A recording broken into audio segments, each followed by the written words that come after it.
Mercredi 2 avril 2025, quelques principes de prophétie biblique. C'est toujours un plaisir de se retrouver autour de ceux qui nous font du bien et qui nous apportent paix et confiance pour notre vie. Et quoi de mieux que la parole de Dieu dans laquelle nous pouvons puiser réconfort et joie pour passer une bonne journée. L'équipe de l'aventure dans la parole souhaite que cette séquence vous apporte la sérénité nécessaire pour aujourd'hui. Notre communauté s'agrandit et c'est grâce à vous. Soyez vous aussi actifs avec nous pour répandre le message et vous pouvez le faire en likant. Nous vous invitons à partager le lien et si vous n'êtes pas encore abonné, nous vous invitons à le faire pour recevoir les notifications. Et pour un confort d'écoute en continu, nous vous proposons la playlist de chaque semaine. Le texte à mémoriser que nous vous invitons à dire avec nous se trouve dans Jérémie chapitre 9, le verset 24. Mais que celui qui veut se glorifie de ceci, d'avoir de l'intelligence, de me connaître, de savoir que je suis l'Éternel qui exerce la bonté, le droit et la justice sur la terre. Car c'est à cela que je prends plaisir, dit l'Éternel. Nous vous invitons à le redire avec nous, Jérémie chapitre 9, le verset 24. Mais que celui qui veut se glorifie de ceci, d'avoir de l'intelligence, de me connaître, de savoir que je suis l'Éternel qui exerce la bonté, le droit et la justice sur la terre. Car c'est à cela que je prends plaisir, dit l'Éternel. Pourquoi devons-nous étudier les prophéties bibliques? Pourquoi Dieu nous a-t-il donné ces prophéties? Les réflexions de cette semaine nous aident à répondre à ces questions et aujourd'hui nous le ferons avec la séquence « Étudier la parole ». Les adventistes du 7e jour doivent beaucoup à William Miller pour leur compréhension de la prophétie biblique. Bien que sa compréhension des passages clés comme Daniel chapitre 8 verset 14 n'ait pas été parfaite, la méthodologie de Miller a néanmoins été importante, car elle a ouvert la voie à la naissance de notre mouvement des derniers jours. Nous vous invitons à lire Matthieu chapitre 5 verset 18, 2 Timothée chapitre 3 verset 15 à 17 et Luc chapitre 24 verset 27. Et nous répondrons à la question que nous enseignent ces versets sur la manière dont nous devrions aborder la prophétie biblique. Nous lisons Matthieu chapitre 5 verset 18. Car je vous le dis en vérité, tant que le ciel et la terre ne passeront point, il ne disparaîtra de la loi un seul iota ou un seul trait de lettre jusqu'à ce que tout soit arrivé. Nous lisons maintenant 2 Timothée chapitre 3 versets 15 à 17. Dès ton enfance, tu connais les saintes écritures qui peuvent te rendre sage à salut par la foi en Jésus-Christ. Toute écriture est inspirée de Dieu et utile pour enseigner, pour convaincre, pour corriger, pour instruire dans la justice, afin que l'homme de Dieu soit accompli et propre à toute bonne œuvre. Lisons Luc chapitre 24, le verset 27.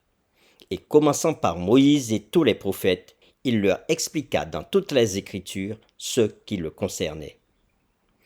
Après avoir lu ces différents textes, Matthieu chapitre 5 verset 18, 2 Timothée 3 verset 15 à 17 et Luc chapitre 24 verset 27, nous répondons à la question que nous enseignent ces versets sur la manière dont nous devrions aborder la prophétie biblique. D'une certaine manière, étudier la Bible n'est pas très différent de l'assemblage d'un grand puzzle. Si vous rassemblez seulement 2 ou 3 pièces, il est presque impossible de discerner l'image entière. Peut-être que dans ces 2 ou 3 pièces, vous voyez un cheval et vous en concluez que vous assemblez une image de chevaux.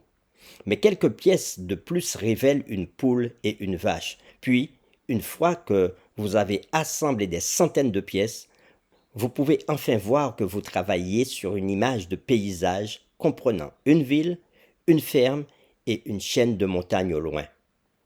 L'une des manières centrales par lesquelles certains chrétiens commettent des erreurs dans leur étude de la Bible est qu'ils traitent les Écritures comme une collection de dictons ou de proverbes qu'ils peuvent utiliser pour aborder une situation spécifique. Certains se tourneront vers le simple guide d'étude au début d'une Bible, où on trouve des versets utiles sur un certain nombre de sujets, et supposeront que cela représente la somme totale des enseignements de la Bible sur un sujet donné. Malheureusement, ils adoptent la même approche pour la prophétie, en extrayant un texte individuel de son contexte et en le comparant à des événements actuels au lieu du reste de la Bible.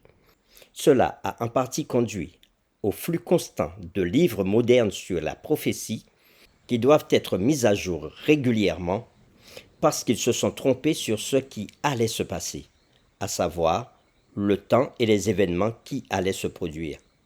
C'est pourquoi il est important de ne pas se contenter de sélectionner quelques textes spécifiques sur un sujet donné, mais plutôt d'étudier attentivement tout ce que la Bible dit à ce sujet, en tenant compte du contexte dans lequel elle le dit. Il est très facile de sortir un passage de son contexte et de lui faire dire ce que nous voulons. Pour terminer, réfléchissons à cette question. Quelle a été votre expérience avec ceux qui n'utilisent que certains textes sélectionnés pour essayer de faire valoir leur point de vue, par exemple sur l'état des morts ou même sur le sabbat? Quelle est la meilleure façon de répondre? Nous vous invitons à prier avec nous. Éternel notre Père, toi qui as donné ta parole, et toi qui dis que ta parole est inspirée, afin de nous permettre de te connaître, de te comprendre, et de pouvoir aussi avoir une vision de ce qui doit arriver. Toi qui as la science pour décrypter les symboles, pour décrypter tout ce que tu veux nous enseigner, donne-nous la présence du Saint-Esprit dans nos vies, afin que nous puissions bien saisir le message que tu as pour nous. Nous t'avons prié au nom de Jésus. Amen.